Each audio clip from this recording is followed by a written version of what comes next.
Did somebody say fried chicken, y'all? But not just any fried chicken. Twice fried chicken, made in an old-fashioned cast iron skillet. Come on, y'all. Let's get it going. Hey, everybody. So glad y'all tuned in tonight. Now, let's get it going. So we're cooking up some good old-fashioned cast iron fried chicken today, y'all. Good old-fashioned. So this recipe is for your old school folks out there, y'all. And I know it's plenty of y'all out there because I can't be the only one. So today I have we'll start with 6 legs, 6 wings. I don't have any breasts or thighs in here. That's because my family it's just not going to eat that much. So I just got some legs and I got some wings. I've already washed them up. If you're looking for a video to show you how to wash chicken, this ain't the one. I already got mine nice and prepped here. Okay, so in a separate little container here, about a full cup container, we're gonna go in with about 4 tablespoons of garlic salt, because we're gonna blend all of our seasonings together first. So 4 tablespoons of garlic salt. The garlic salt is the main seasoning in this recipe. We're gonna go in with just a fourth, well, not a fourth, but 1 tablespoon of seasoned salt. We're gonna go in with 1 tablespoon of Italian seasoning here. Okay, we're gonna go in with 1 teaspoon of paprika. We're gonna go in with 1 teaspoon of, if I can get this thing off of here. Hold on, y'all. Be patient with me here. 1 teaspoon of white pepper. And I use white pepper instead of just the regular pepper because the regular pepper tends to burn. So I don't really care to use that much. We're going to go with a 1/4 teaspoon of accent.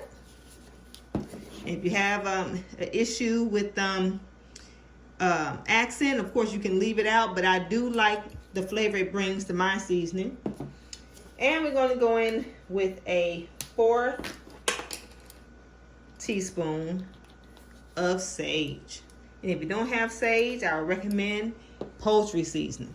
So we're going to get that nice and blended here.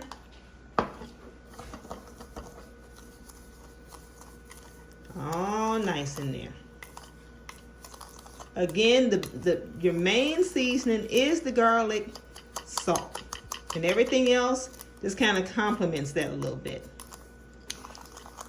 Right? Now, if you gotta put a little onion powder or a little onion salt, you can go in with about a teaspoon of that too. I don't use it on mine, and I don't use it at the restaurant, but there's nothing wrong with it. I like it. I just don't use it. It's not part of our recipe. Okay, so this is seasoning blend here, y'all. Yes. And I will have the exact amount of each seasoning in the description. So to our chicken here, we're just going to go in, and we're not going to pour all of this because this is a lot of seasoning for this amount of chicken. We're just going to, a little bit at a time, just a little bit at a time. And we're just going to flip it around here. See if I can get out the camera here, y'all. Making sure they're all nice and all pieces is nice and coated here. Because we're not cooking up any bland fried chicken. No bland chicken. Yeah, so we want to make sure it's nice and seasoned. A lot of people are scared to season chicken. They're scared to put enough on there. But chicken can take a lot of seasoning. Unlike pork chops and stuff like that that already has so much natural salt in it, you don't want to go as heavy. But fried chicken can take quite a bit before you cross that line of being too salty. Okay, so I'm going to put a little bit more. Again, we're not going to use all of it. Still going to have a nice amount in there. Okay, flip that around. And again, you're making sure that all of your chicken is nice and coated here. And we're doing a twice fry method, y'all. Twice fry method. The same method I use in my restaurant to make the most delicious, crispiest, juiciest fried chicken you ever wanted to taste. Yes. Okay. So when you get it about how you want it, like this is about the amount of seasoning I like on mine. See, it's nicely seasoned there. You can tell that it's not going to be bland. Now you can go in and coat this with the flour immediately if you were just kind of in a hurry. But we're doing a method of, this is patience. It's more patience to this recipe than there is ingredients. We don't use a ton of ingredients because good fried chicken doesn't come from a ton of unnecessary ingredients. It comes from patience and just knowing how to properly prepare it. Okay, so if you have the time, you want to let this sit and marinate. Now, you can let it sit and marinate. If you're going to get back to it within 30 minutes, then you can just let it sit out and put a little cover over it. If it's going to be a while, of course, you can let this marinate a whole day or longer if you want to. But for normal marinating time, we're going to say at least about 30 minutes. We're going to put it in the refrigerator and come back to it. So we've let it marinate for a while. Mine's been marinating for probably about 45 minutes, y'all. So now what we're going to do is you can use a paper bag, a plastic bag, another bowl. But me, I'm just not going to dirty up another bowl for this. So I'm just going to put a little flour, and I tend to like to use just self-rising flour. And I just like to coat my chicken, pour a nice little amount on there. And this is the first coating here. Notice I didn't put any buttermilk, any eggs or anything on here. You really don't need all of that to make sure your flour sticks. The biggest thing you need, again, is patience. You have to let this first coating of flour sit on your chicken for at least 5 to 10 minutes before dropping it into the grease. And also it helps to get the chicken up to a temperature, because another thing that you don't do is you don't want to fry extremely cold chicken. Chicken turns out best when it has been allowed to come up to close to room temperature before frying. That gives the best result for fried chicken. So we're just going to coat this real good. I'm going to lay it over here in this pan here. Now when it comes to your fried chicken, this is one of the most important steps. Again, you want to coat it real good. You want to coat it real good. And then you want to set it over. And you see that coating on there is not a very heavy coating. When you first coat your chicken with flour, the flour is not going to stick on it extremely well. Of course, unless if you want to use like an egg wash or a buttermilk. But we're not using all that. This is just old-fashioned good fried chicken. So you're going to shake off the excess here.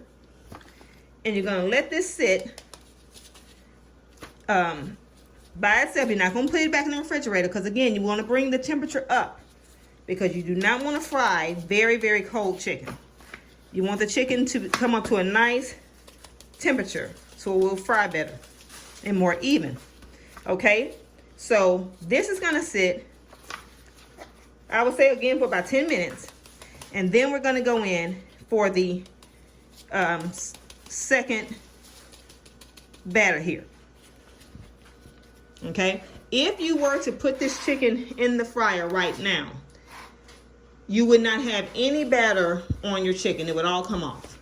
It has to have time to sit and absorb all that flour. A lot of people make that mistake. All of their chicken comes up naked out of the grease, and they're wondering what they did wrong. Maybe they should have added egg wash or buttermilk. They don't need that. All they needed was a little bit of patience. It will turn out just fine. So again, this has to sit and absorb all that flour. So we're gonna let this sit at least 10 minutes and come back to it. So this batter, well, freshly floured chicken has been sitting for about 15 minutes. And as you can see, it doesn't hardly look like it has anything on it. And that's exactly how it's supposed to look with that first, with the first layer of flour that you put on it. And that's the reason why if you just drop it into the grease after you flour it up the first time, just like, where is my batter? It's not enough on there. It hasn't had enough time to soak in. So now it has soaked in. So now we want to go in and put the second layer of flour. Again, no buttermilk, no egg. We're just going in with another layer of flour.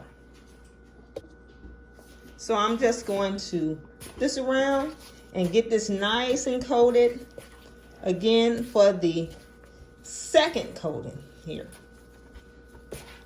All right, now this is going to be real good. This coating here is what really helps it to give it a good crispiness, because the first coating has already allowed to get to know the chicken real good. It's already meshed into that chicken real good.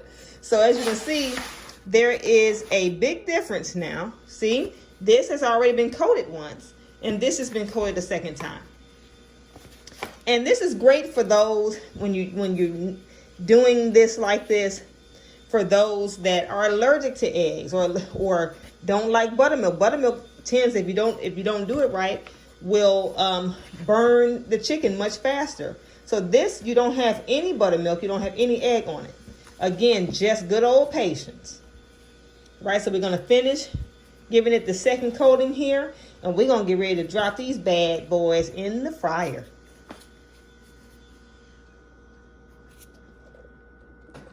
So battering up this last wing. Now you want to make sure when you're battering it up, you get that flour in all the nooks and crannies.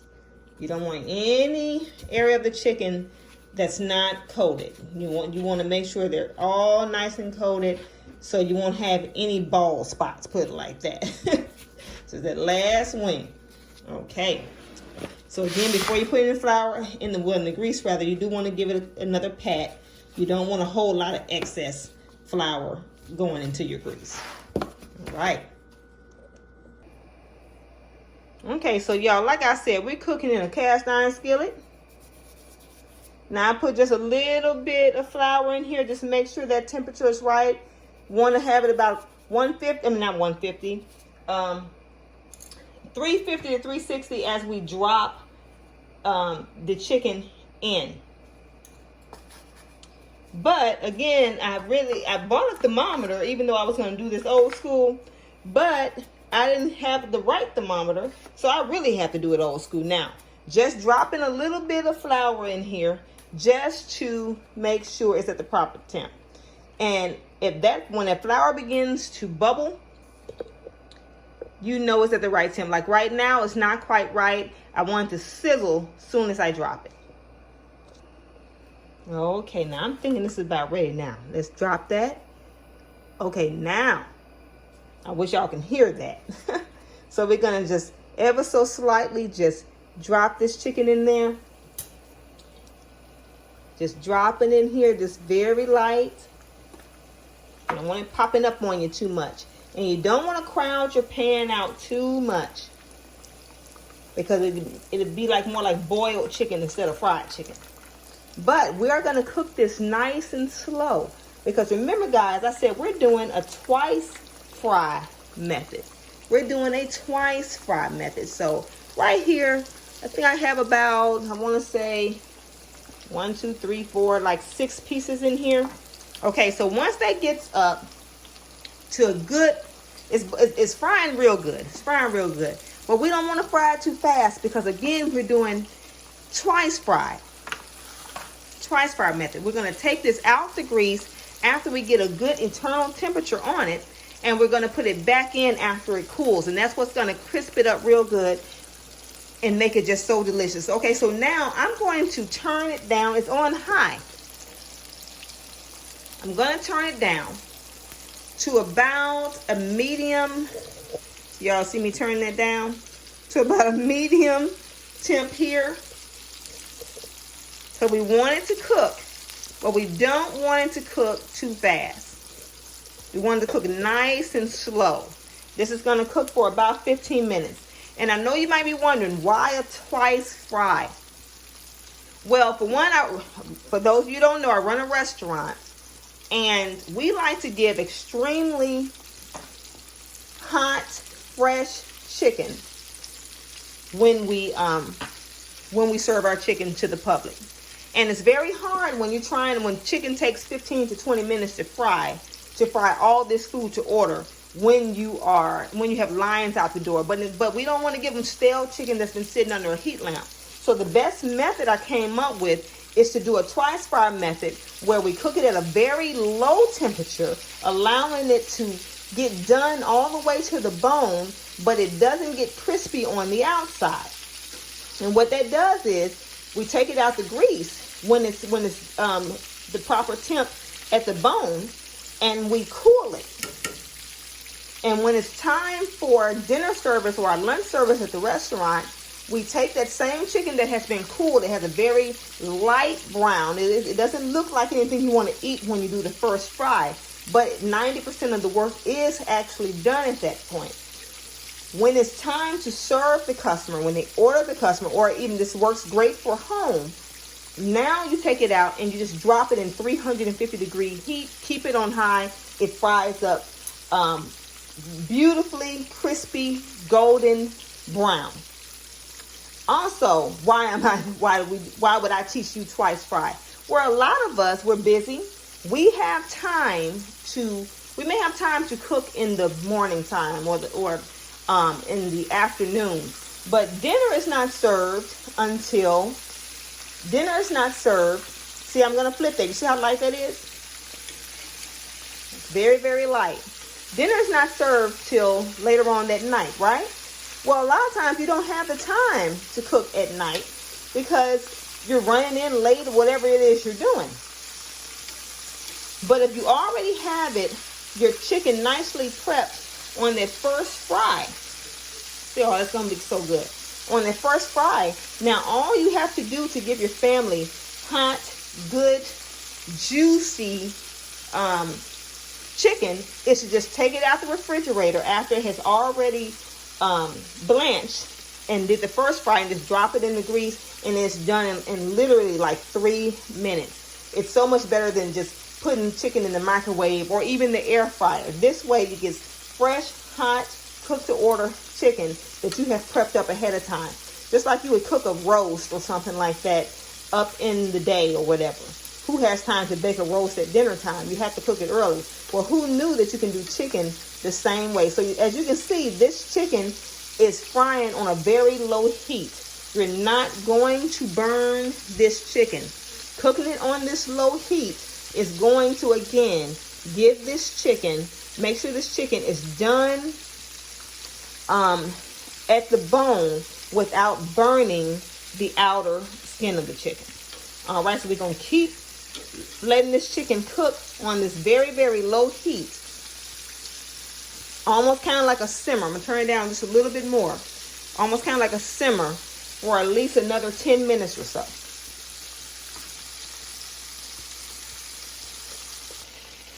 Okay, so the chicken has been frying probably about 7 minutes now. And as you can see, it's frying very, very slowly. The chicken is on, I got flour and everything on here, y'all. So don't pay too much attention, on low heat. And very low heat. Again, we're trying to get it done to the bone without cooking the outside too much. Okay? So this has been cooking between medium to low heat for about 15 to about, I want to say about 17 minutes. And I checked the temp on the one of the legs. Supposed to be about 165 degrees here. And it is clearly, well, you all can't see it, but it is clearly 165 degrees. And let it go up a little bit just to make sure. Now again, if you don't have a thermometer, that's fine, because I do it without a thermometer all the time. I hardly ever use one. I'm just demonstrating for those that want to use a thermometer. Okay, so we're going to take these out, turn that off. and we're going to lay it across. Now, if you have a wire rack, that's better.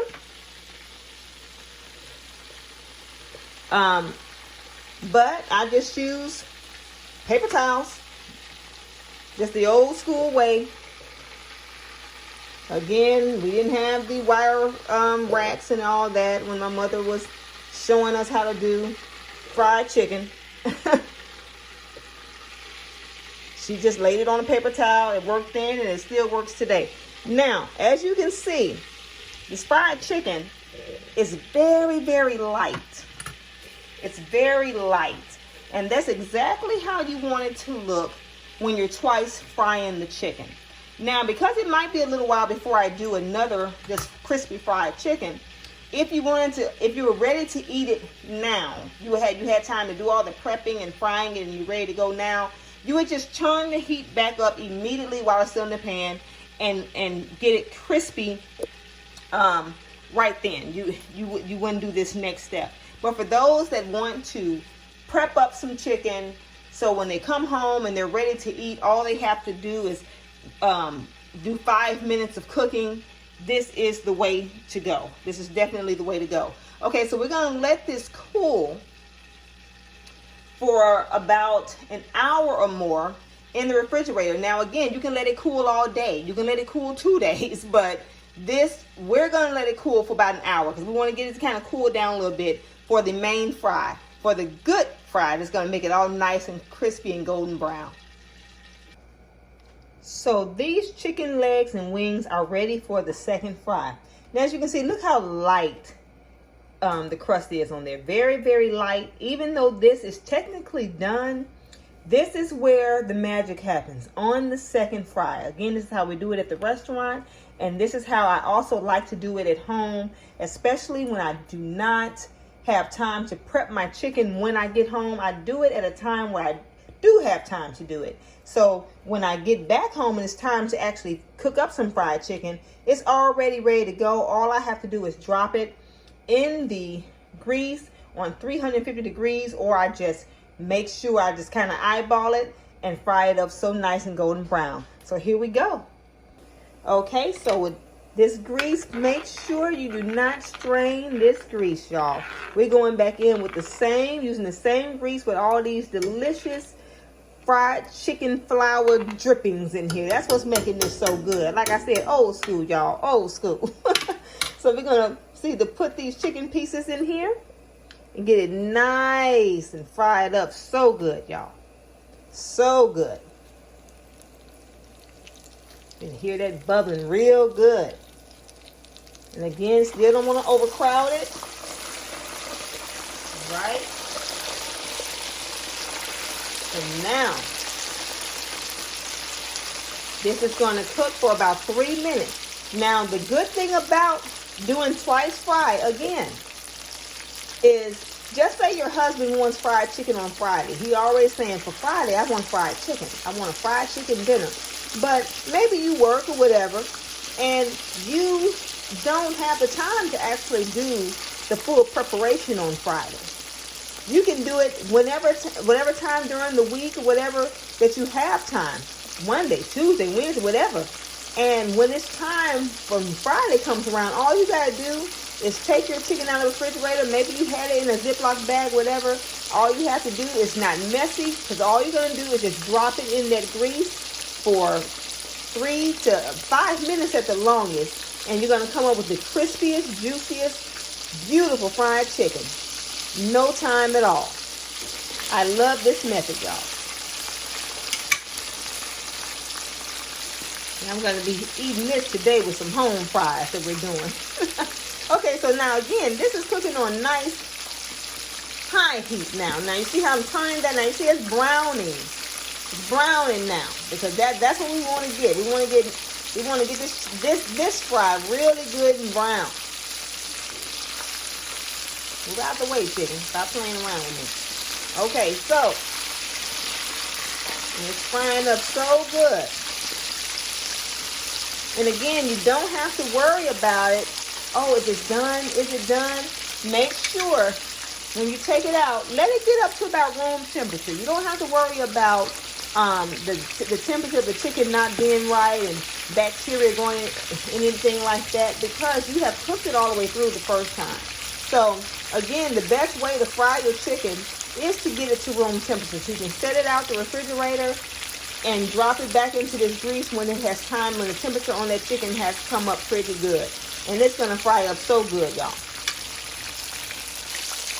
So the chicken been frying about 2 minutes. About 2 minutes. And look how golden brown this chicken is getting, y'all. It's getting so golden brown, but not only is it getting so golden brown, it's getting so crispy and locking in the moisture on the inside. Almost ready, y'all. Almost ready. Because right now, what we're getting to is we're just getting to the brownness that you desire. If this is the brownness that you desire, go ahead and take it out. It's ready. Okay, so this is the brownness I want, y'all. Now look how beautiful. You can almost tell how crispy that is, y'all. How beautiful it is. And again, I don't have a wire rack. So I'm just taking this delicious fried chicken out and setting it on a paper towel. But again, if you have a wire rack, please use it. It is better. Oh my goodness. Fry up my last few pieces, y'all. My last few pieces. So the second batch about ready to come out. Look how beautiful that chicken is, y'all. Just look how beautiful that chicken is. Oh my goodness. You can probably tell again just by looking at it how nice and crispy it is. Again, you cook it on high on that twice fried, making sure it is cooked at about 350 degrees. I'm not cooking with a thermometer at all. I haven't even put a thermometer back in here. I'm just basically eyeballing. But it feels like it's just popping all over the place. Of course, it's been turned down, but this cast iron skillet is holding this heat evenly just right. So that's about how I want the second round to look. Oh my goodness. This chicken is done. Now I would dig in right now, but as you can see how hot, you can see how that oil is still sizzling on that chicken. This is our restaurant style chicken, y'all, and it turned out absolutely perfect. All right, that's it, y'all. It turned out delicious. We got the delicious twice fried chicken with twice fried home fries too, y'all. Now I gotta give me one of these fries, y'all. So good. Now, let me put it down right here. Show you how that's breaking. Oh my goodness, y'all. I'm gonna step back because I don't want y'all to hear me smacking. That was so good, y'all. Thank y'all so much for watching, and I will see y'all next time.